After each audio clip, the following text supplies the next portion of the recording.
Good day, everybody. Good day.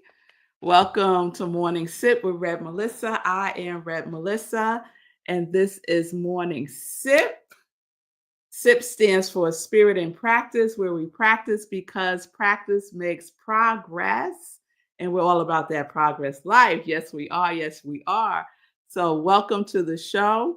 I am so happy to be with you all today, Pamela. I hope you are doing well. We are live today on Facebook, YouTube, Instagram, and streaming on New Thought Media Network.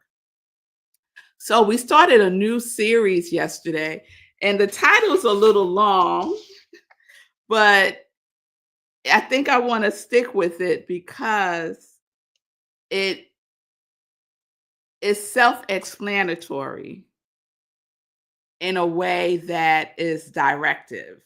If I had my life to live over, if I had my life to live over. And so yesterday I shared a poem by that name written by Nadine Starr, and it's all about what she would do if she had her life to do over again, to live over again. One of the things that she said, I'll share a couple. I'm not going to read the whole poem again. You can check out the replay. I dare to make more mistakes next time. I'll relax. I would limber up. I would take more chances. I would make more trips.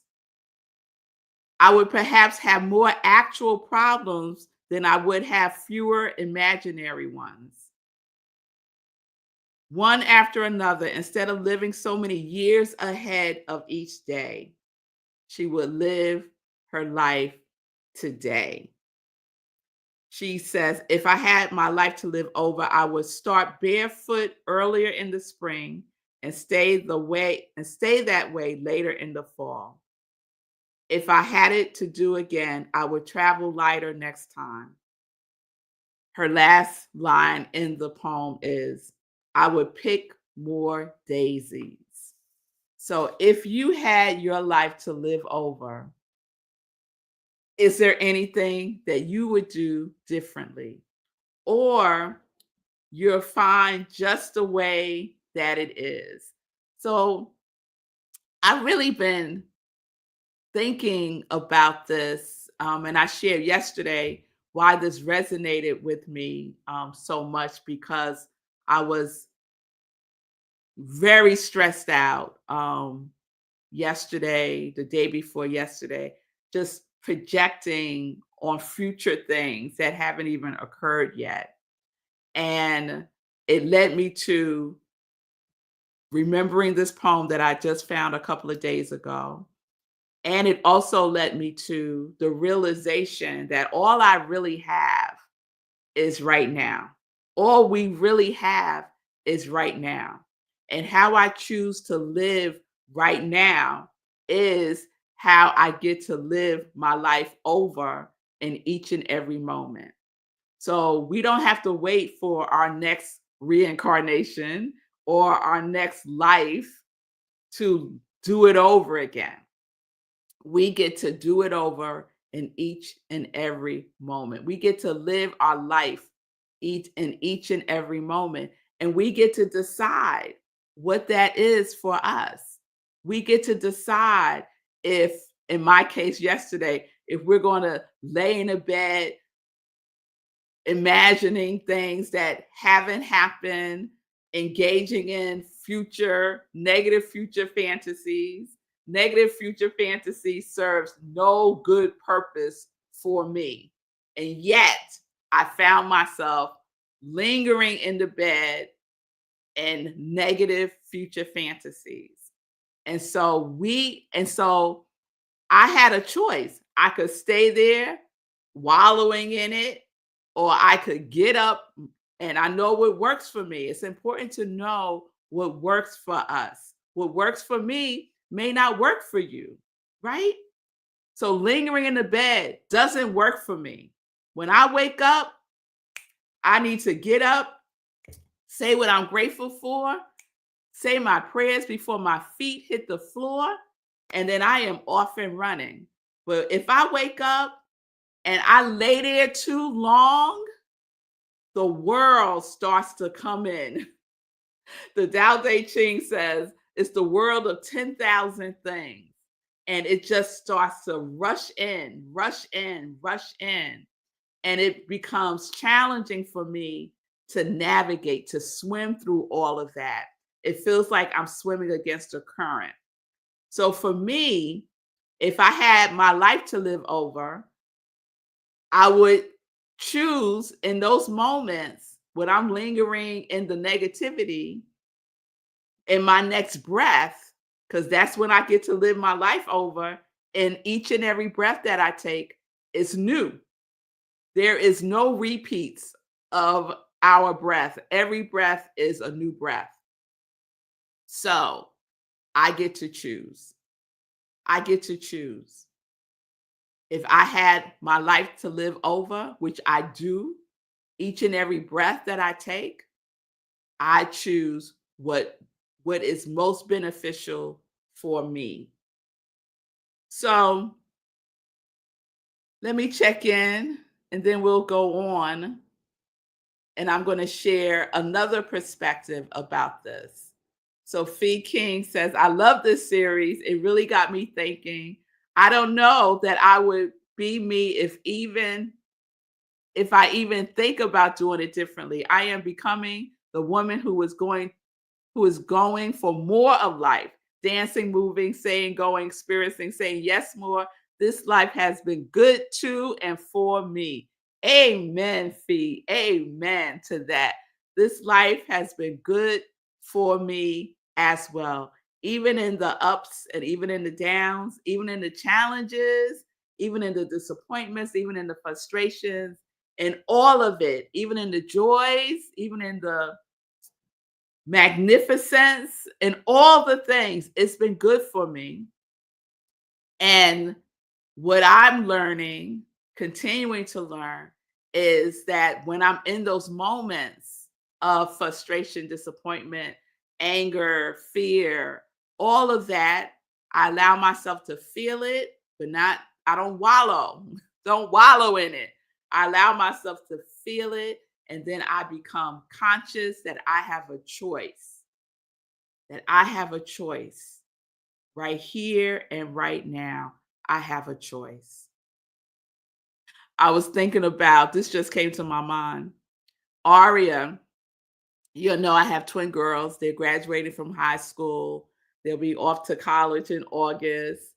And so it's a lot of activity going on in the Nobles household. And there's a lot of activity going on with my girls as they wrap up their high school life. And so recently, Aria was very frustrated because they have something called Senior Skip Day. Now, they didn't have this when I was in high school, but there's this thing called Senior Skip Day where the school co-signs on the seniors skipping out on school, and they go and they do some activity together. So it's not organized by the school, it's organized by the students. And so they have a senior committee, which Aria doesn't serve on, and they have a group text with all the seniors in this group text. And so the senior skip day is today, was scheduled for today, and they were all going to go to Coney Island. Over the weekend, the senior committee decided to change senior skip day to another day. And this created a domino effect for other activity that was planned for the week, and also for activity that Aria had planned for herself personally to prepare for prom, which is on Friday. Now, y'all, I was not planning on going into all this, but I hope I come to the point. So on Monday, Aria was so upset that senior skip day was being changed from Wednesday to another day because it messed up her plans for today, because she wasn't participating in senior skip day. She planned on getting her nails done today and doing things to prepare for prom because she's like, I ain't going to Coney Island. Fine. So she's fussing, she's complaining, she is like so upset. So she's telling me about it, she's telling her father about it, she's telling her sister about it, she's telling everybody that will listen to her about it, right? She's so upset that this got changed and is now could potentially mess up her plans.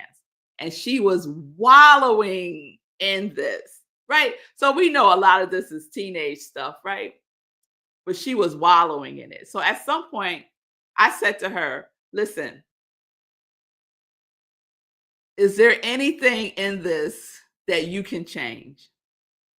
Can you change the fact that senior skip day got changed from Wednesday to another day? Can you do anything about that?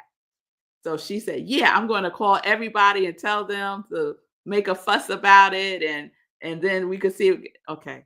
So you want to use your energy doing that. So she thought about it. She was like, no, not really. I said, okay. So what in this can you actually change? So she sat there and she gave me that look and she goes, okay, mommy, I know what you want me to say. You want me to say I could change how I'm responding to this. I said, ding, ding, ding, ding, ding. Yes, yes. You could change how you're responding to this because that's the only thing that you have any control over. And like me, yesterday, I could stay in the bed wallowing and creating negative future fantasies, or I could choose to respond in a different way to the stress that I was feeling. So, whatever the example is, there are many examples, and I'm sure that you can apply examples and find examples in your own life. But if we had our life to live over, which we do every single breath that we take, then we can choose how we respond. If I had my life to live over, I would choose consciously, intelligently, how I am responding to life. Because what do they say? Life be lifing? Yeah, life be lifing and you be responding or reacting. You get to decide. You get to decide. So, to wrap up that story, so she goes through all this angst and all the things on Monday. And I mean, probably for a couple of hours, y'all, texting and on and on. And I could hear her talking about it. And I don't know, someone's at our doorbell. And then by the end of the day, you know what happened? They changed it back to Wednesday. Today, senior skip day. And where is she right now? Getting her nails done. So all that energy, all that stuff that she was wallowing in turned out to be for what? So if I had my life to live over, and we do, as I said, with every breath that we take, I would choose to focus on my response, on how I am feeling, and then choosing to shift to a higher vibration. So let me share this with you. This is from David Lynch. So if you're not familiar with David Lynch was a screenwriter. He did Twin Peaks. That's probably what he's most famously known for. But he was also, and he passed away earlier this year. He was also a transcendental meditator, and it transformed his life so much that he created the David Lynch Foundation for the purpose of spreading transcendental meditation to high stress professions like first responders, nurses, doctors, teachers, um, to prisoners, to people who are impacted by poverty, teaching for free transcendental meditation. So this morning I was doing my transcendental meditation. I'm a transcendental meditator as well. And David Bob Roth, who is the CEO of the David Lynch Foundation, always shares at the end a quote or a poem or something. And so this morning he was sharing something that David Lynch has said. And it might be in a book that he may have written or a talk that he gave. But this is the part that I want to share with you because he's talking about the work. He was an artist. So he was not only was he a screenwriter, he was also a painter. He did sculpting. He was prolific as a artist. And he talks about doing a lot, but he talks about it from the point of view of enjoying what it is that you're doing. Otherwise, don't do it. So one of the things he says is the doing is the thing. The enjoyment of life comes from the doing of it. He says, you don't do something for a result. You do it because you love it, because it's interesting, or because the fun of it, or something that you deeply want to explore for the right reason. Do the work because it calls to you, not for money or praise. Get quiet, go inward, and let ideas rise up naturally. Show up daily, even when you don't feel like it. Savor the small steps. Is all part of joy. I love that. So these were his philosophies for his life because he did a lot. And many of us do a lot. But in the doing of it, if we had to live our life over, would we do it differently? Will we do more of the things that we love, more of the things that bring us joy? Will we do more of the things that we are just interested or fascinated or curious about? Guess what? You could do that now.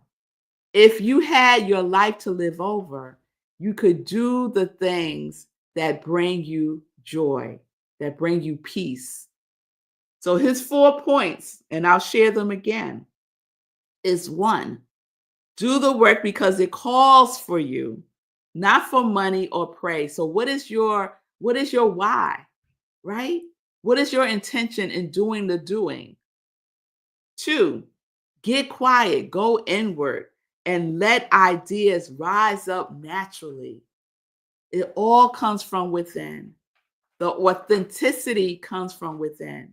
The creativity comes from within.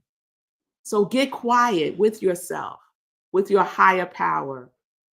Get quiet and go within and see what's percolating. See what ideas are seeking to be expressed in your doingness. 3, show up daily, even when you don't feel like it. Oh, we talk about this so much. Even when you don't feel like it.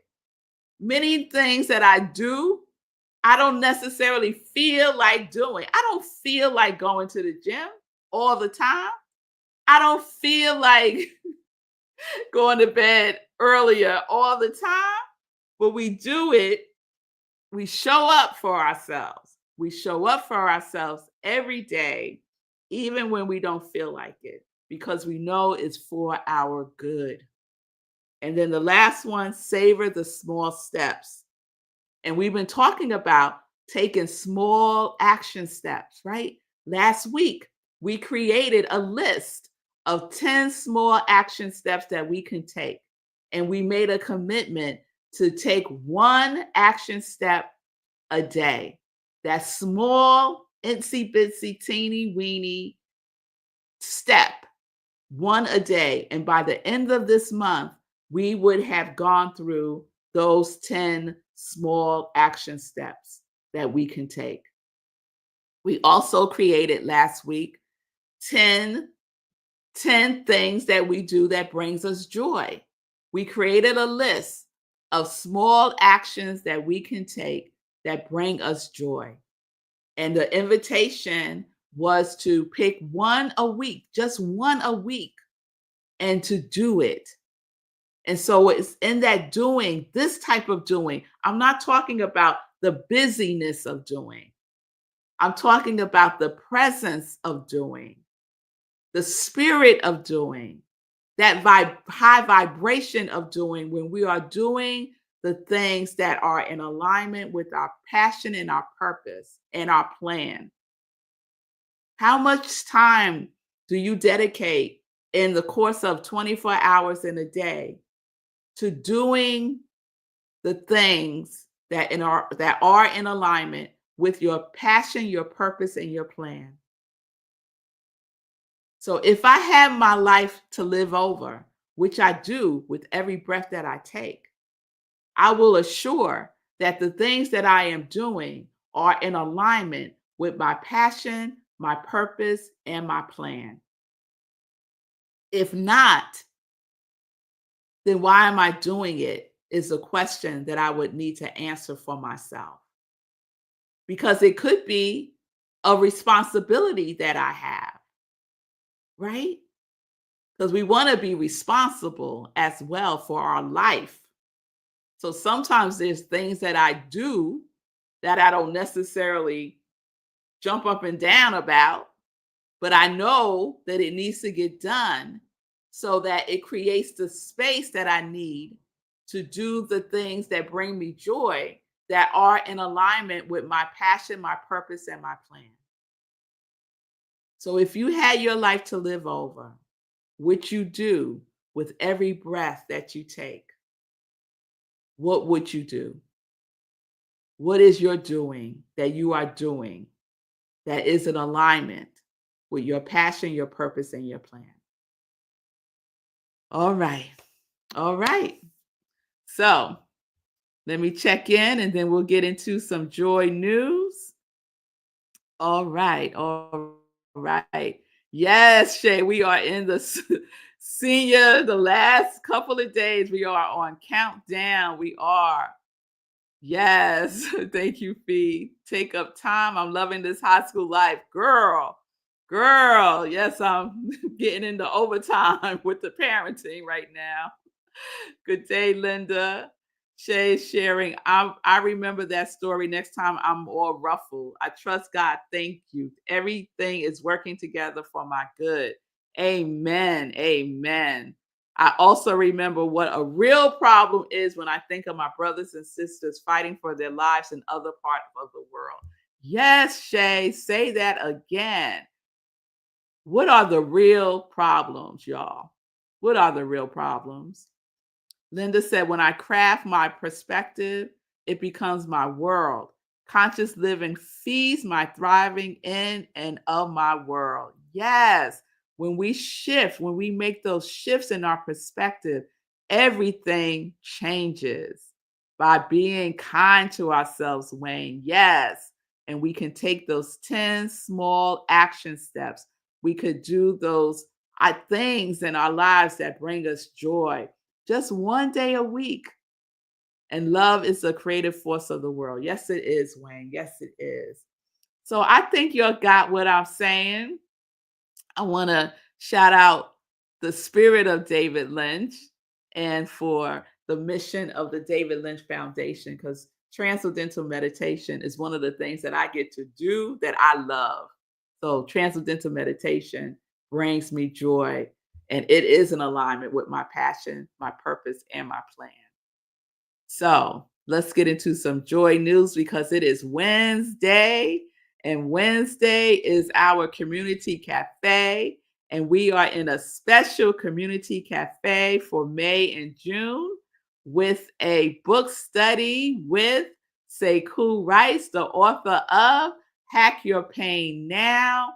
We are going through the commandments, which are a emergency survival guide that Sekou has created, and we are living it. We're not just reading the book, we are living the commandments, and we get to share how each of these commandments are resonating and how we are using them in our lives. So please join us tonight, 7 p.m. Eastern Time. It's not too late. You can catch up.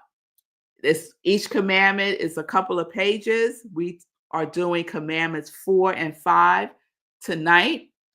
You can still purchase the book by going to Amazon.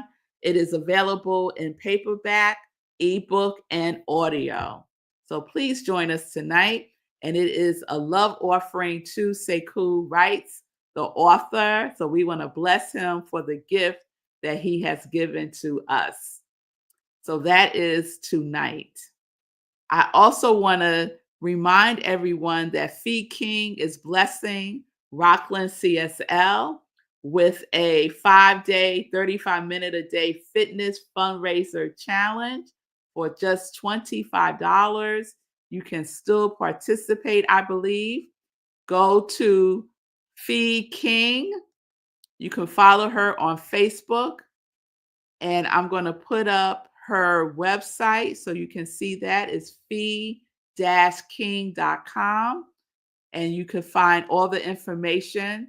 And while you're there on her website, also purchase her book, Her Story Unstuck, because we are each responsible for our own healing.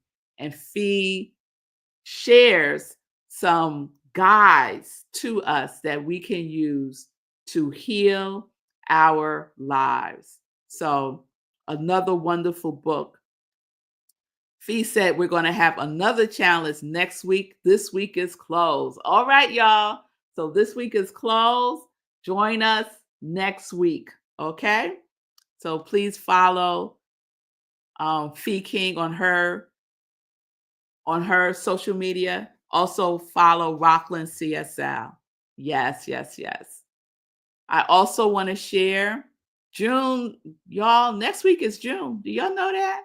Yes, it is. And so we are doing our last group spiritual life coaching for the summer. Starting June 3rd, we're doing 4 intensive weeks in June for our book study, for our group spiritual life coaching with me. I have 3 slots available. So if you are interested, please let me know and I will add you to the list. And it's all about what I talk about in SIP.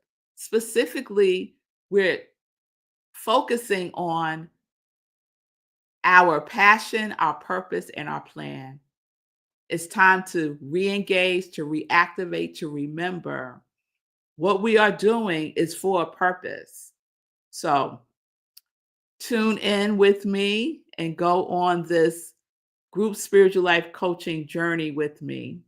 Starting on June 3rd, it's every Tuesday, 7 p.m. Eastern Time. And the cost is $150. You can send me a direct message on Instagram, Facebook, and let me know if you are participating or not. Thank you, Fee. Yes, the doors to your spiritual awakening is now open. Yes, invest where you are. Yes, yes, yes. And don't let money get in the way. So let's have a conversation if money is the issue, because everything is resolvable. All right. All right. So I think that's all the joy news I'll share today. We will continue our If I Had My Life to Live Over series tomorrow. I hope that you're taking in what I'm sharing with you and applying it and using it and doing the things that bring you joy. Doing the things that bring you joy. So peace and blessings, everybody. Peace and justice. We are living life in joy. connected to our yes.